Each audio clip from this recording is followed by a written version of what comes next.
বাংলা বিনোদন তথা সঙ্গীতের দুনিয়াতে শোকের বাতাবরণ। প্রয়াত হয়েছেন রাঙামাটির গানের জনপ্রিয় গীতিকার তথা কবি অরুণ চক্রবর্তী।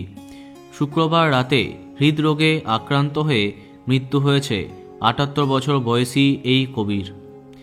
ভূমির বিখ্যাত গান লাল পাহাড়ির দেশে যা, সেই গান লিখেছিলেন অরুণ চক্রবর্তী।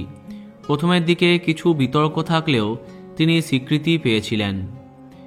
বাংলার লোক সংস্কৃতি নিয়ে অনেক চর্চা করতেন অরুণবাবু।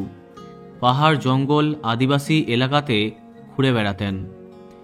নানা রকমের আদিবাসী ও টুসুকে নিয়ে গান লিখেছেন তিনি।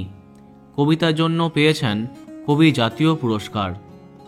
মাথায় লাল টুপি ও লাল কাপড়ের জ্যাকেট পরে ছোলা ব্যাগ হাতে নিয়ে স্বভাবসিদ্ধ ভঙ্গিতে তাকে দেখা যেত। বাচ্চাদের দেখলেই চকলেট দিতেন। ওনার বৌমা সুদেশনা চক্রবর্তী জানিয়েছেন, গতকাল কলকাতার মোহরকুঞ্জ জঙ্গলমহল উৎসবে তিনি যোগ দিতে গেছিলেন। ঠান্ডা লেগেছিল। করোনার পর থেকে ফুসফুসে সমস্যা ছিল। হঠাৎই কাল 12টার পর থেকে অসুস্থ বোধ করেন। প্রাথমিক চিকিৎসা করা হয়, অ্যাম্বুলেন্সও ডাকা হয়। পরে স্থানীয় চিকিৎসক এসে জানান ওনার মৃত্যু হয়েছে। ওনার আত্মার চিরশান্তি কামনা করি। বন্ধুরা, ভিডিওটি এইটুকুই।